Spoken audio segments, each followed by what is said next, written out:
Looks safe to me. I'm all right now, Ben. There's no need for you to stay. No, I want to.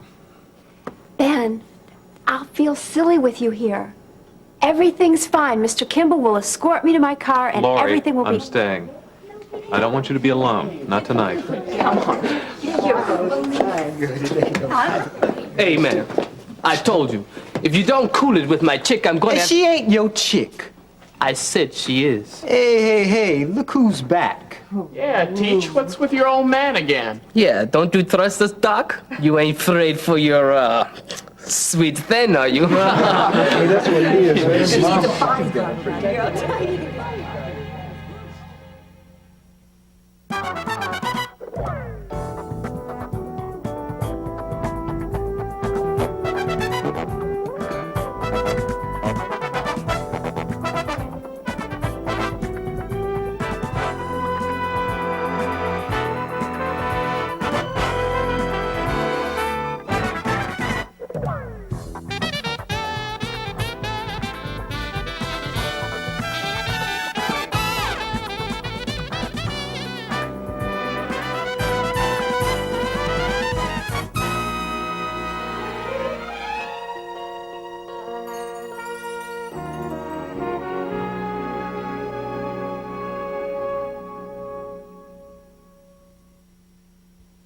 Dina? Yeah, this is Gil. Hi. No, I'm not in the slammer. Actually, the reason I called, hey, I was wondering if you have any plans for dinner tonight? No? You would like... Oh, all right, good, yeah. I'll pick you up at 8 o'clock. Okay. Yeah. You pick me up. Fine. Okay. Well, I'll see you then. Bye-bye. Oh, all right. Yeah. Ow! Oh, no. Vicky. Oh, well, sorry, kid. Them's the breaks. Why, hello there. Hey, Dad. You working late? Well, you know me, Yeah, I know you. all work, no play. Yes. I should be so lucky. I thought you had a date tonight. I do. Two. Well, I took a long shot. I didn't think she'd say yes. But, man, I'm glad she did. Yeah. Gil, I'm ashamed of you. Well, come on, Dad. It's not fair to either one of those ladies. And you have a lot to talk. How about Sharon and Terry? Well, that was a completely different situation. Oh, it is, huh? Yes, it is. Completely I see. different. And besides, why? Well, I've broken up with Sharon. For good? For good.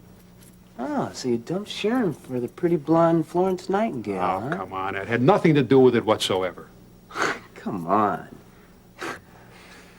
Broke up with Sharon because I realized that it was wrong. Oh, don't kid yourself, Dad. You broke up with Sharon because you can spend full time chasing Terry now, you know? I know the routine. Yeah. Now, come on. I wouldn't expect you to understand a thing like that. Actually, it was something I was struggling with for a long time. The Lord finally showed me I was living a lie and I couldn't go on with it. Spare me, will you? I'm really not interested in hearing any preaching, especially from someone who says one thing and does another. Hey, wait. Look, I'm sorry. Forget it. Some truth in what you say anyway. At least there was. But the Lord has finally put me back on the right track. Mom, cool it. That's enough, everybody. Yeah, come on, everybody now. We don't want to embarrass Mrs. Martin in front of her old man, now, do we? Hernandez, straighten up. Open up that book and get to work.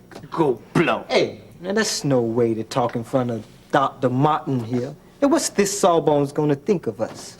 Oh, probably that you're just resentful of what you don't understand. What? Well, that's what ignorance does. It breeds intolerance. Wonderful, Dr. Sawbones. Oh, hey, Doc, I feel like I'm sick or something tonight. Like maybe I got appendicitis or something. I don't know what it is. Yeah, well, I'll tell you, that sounds real serious, huh? Hey, would you like to know how I would treat that? You kidding? No kidding. I saw you eating 6 cheeseburgers tonight at dinner. I I counted them. And don't forget the French fries and the milkshakes. And he's got to ask a doctor how come he's so sick. Some people. Hey, man, you a surgeon or what? No, actually, I'm a GP. That stands for general practitioner. But I've done a little surgery. Why do you ask? I don't know. I kind of like to cut up on people, too. Especially guys who are after my girl. Dad, I know what I'm getting into. My eyes are wide open. I care about Russ a lot. He needs me. Look, Marianne, I just don't want to see you getting hurt. Oh, Dad, I'm not. Don't worry about it. I mean, you talk as though Russ were still married. He is not. He is a fine person. He has a good job at the hospital. If you only knew Russ, Dad, you'd like him. Really. I mean, you're passing judgment on someone you don't even really know. All I know is that what I've heard about him I don't like. Oh, yeah, and who have you been talking to, Gil? Hardly the world's greatest judge of character. As far as I'm concerned, Russ has been a perfect gentleman. I don't know when I've ever been out with anyone who was as courteous and polite as he is. Oh, glad to hear that. I mean, Dad, Gil makes him out to be some kind of wild playboy, and he's not. I mean, sure, he's lonely. Wouldn't you be? And what Becky's done to him is horrible. He's all torn up inside. If you only knew Russ, you would realize how sensitive he really is. Well, I'll have a talk with him sometime. Dad, I promise. You'll realize that your fears are completely groundless. I hope so. Well, how about dinner tonight? I guess if Russ isn't busy. Do you have any other plans? No. Are you sure? Yes. Okay, I'll call Russ. Let's see.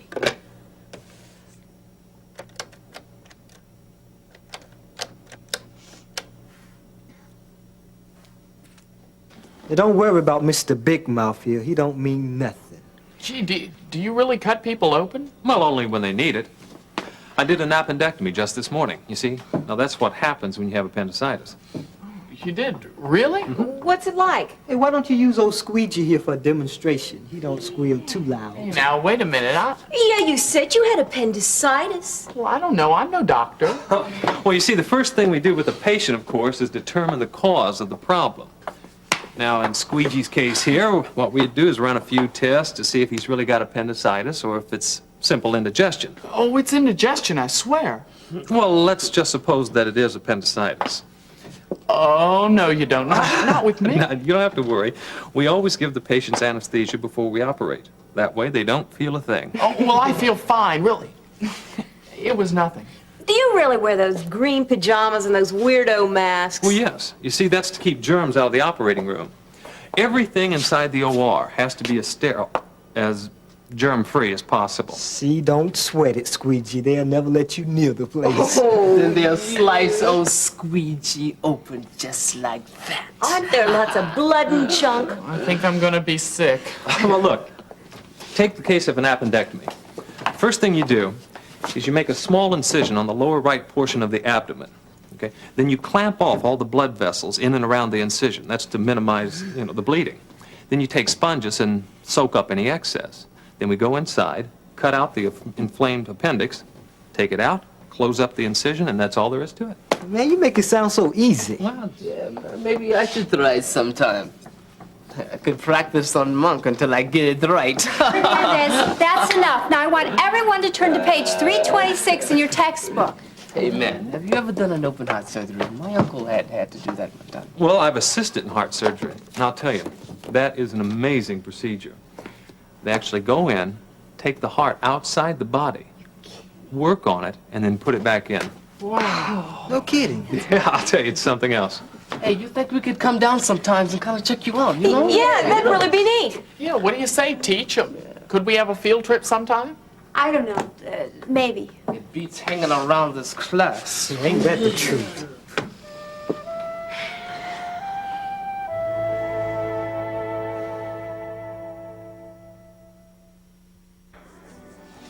Marianne tells me you wanted to be a doctor. I was a pre-med student as an undergraduate. I decided to go to work before going back to school. But you still intend to be a doctor. Are you trying to find out whether or not I'll be able to support Mary Ann to the style which she's accustomed? Oh, no, I didn't mean to suggest. As a matter of fact, I have a very good job. I'm an administrator at the hospital. Mr. Lewis, my boss, seems to think very highly of me. He feels I have a great future in the field. It's an area of employment that is, a lot more secure than, say, the construction business. Oh, he's right, Dad. Russ is doing a fine job. He's saving the hospital all kinds of money. Then you're not going to be a doctor. I didn't say that. Well, which is it? Mr. Prescott, I don't feel as if I have to explain my career decisions to you. I have my reasons, certainly, but I hardly consider them your business. All right, Russ, if that's the way you feel about it.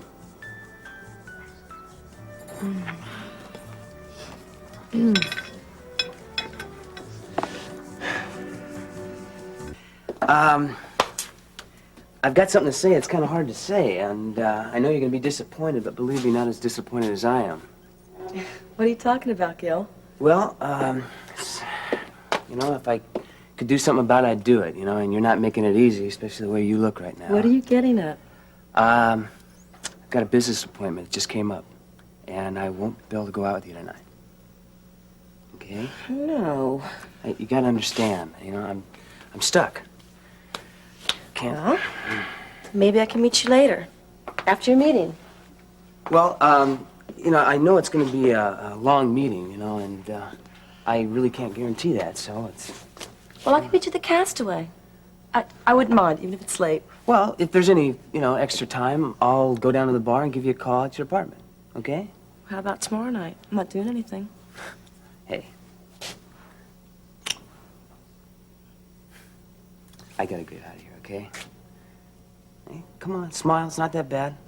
Huh? Okay, I'm sorry. Hey, not as sorry as I am. Okay? I'll see you later.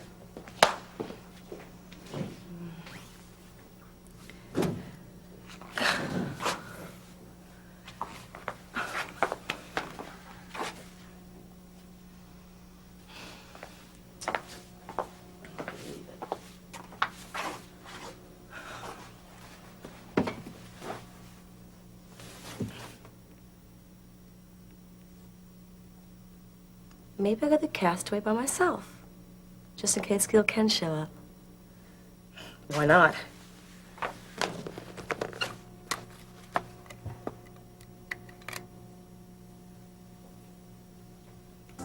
Oh, sorry you have to rush off so soon.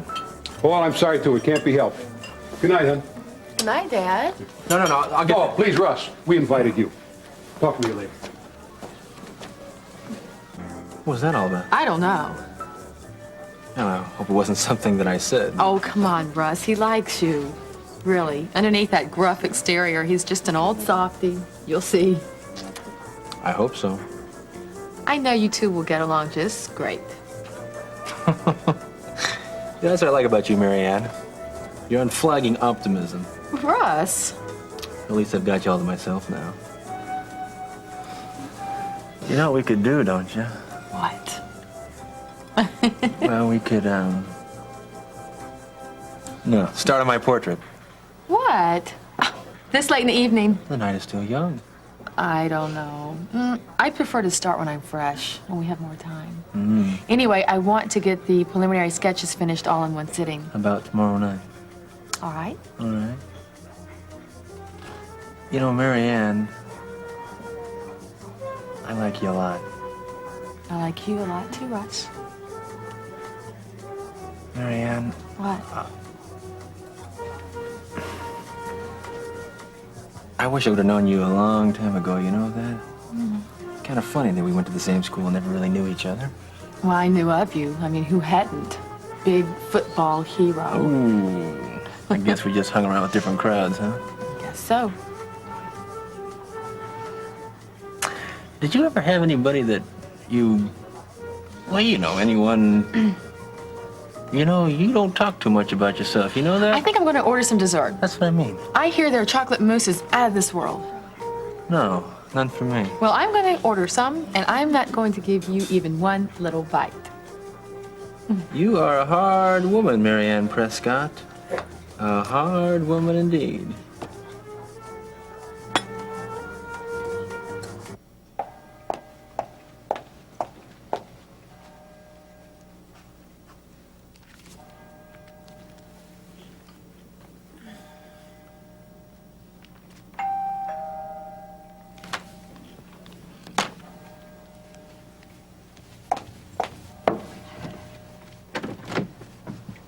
Terry, I hope I'm not disturbing you.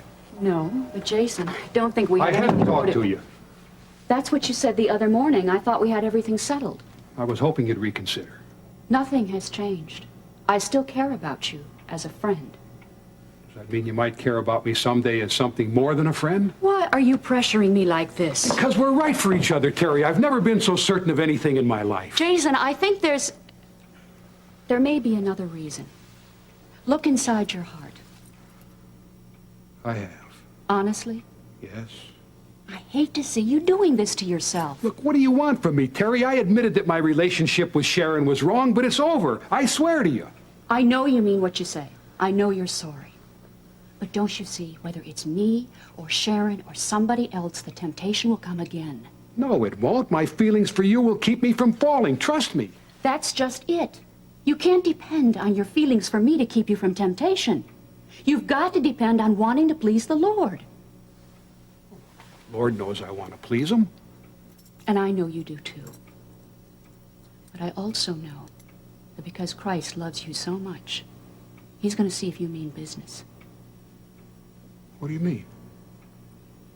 When you're lonely, when you're aching for comfort and understanding, will you look for another woman? Or are you going to look to him? Don't you see? You can't depend on me to be waiting in the wings to support you, to keep you from temptation. You've got to lean on him, and that's going to take time. Time? How much time? 2 weeks? 2 months? 2 years? I don't know. But I do know until he's your strength and not me, there can be no future together for us. Oh, I know what you're saying, Terry, but why do you have to make it so tough on us? I mean, you know, we could be a team. You've helped me, the Lord knows you have, and I'm thankful for it, but there's areas of your life where I could help you, why, with my strength and support. Jason, you don't understand what I'm saying. Unless the Lord is your strength, neither of us will ever be free to love, to truly love anyone. You're not being fair. I was married to a man for over 20 years who leaned on the Lord, Jason. He was the head of this household. He was the strength of this home because he trusted in the Lord for every trial, for every temptation that came his way. That's where he got his strength, not from me. And because he leaned on the Lord, I could lean on him and support him. That's what I need in a man, godly strength. I can't settle for less. Don't you realize how much I care for you? And I care for you too, as a friend. A good friend, I hope. Do you understand? I guess so. At least I'm trying to. Jason, I don't want to hurt you. You know that, don't you? Yes.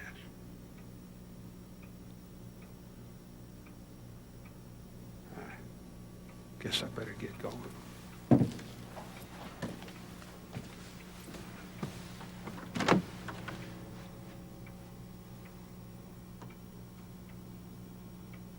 Goodbye, Terry. Goodbye, Jason.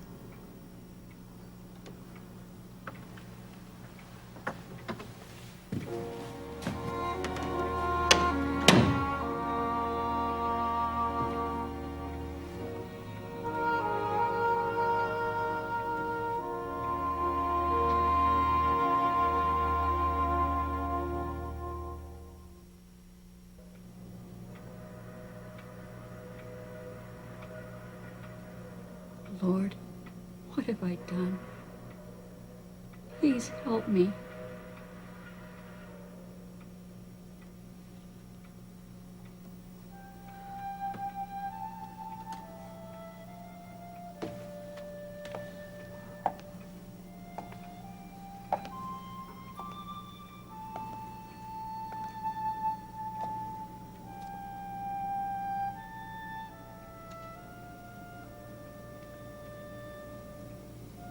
Was I wrong to say those things to Jason, accusing him of temptation? If I'd felt differently about him, would I have said the same thing, Lord? Or would I have said yes to his plea for my love? Oh, Father, I want to care about somebody. I want to love again. But Lord, I just don't feel that way about Jason. Or Alex either. Not the way I did about Scott. It's not the same. Maybe it's me, Lord. Maybe I'm not capable of feeling anymore. Maybe I hurt too deeply to ever really love somebody again.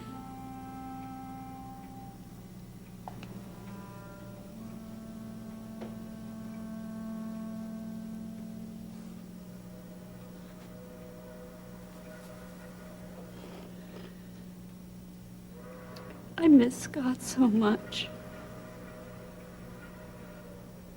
Why? Why did you take him from me, Lord?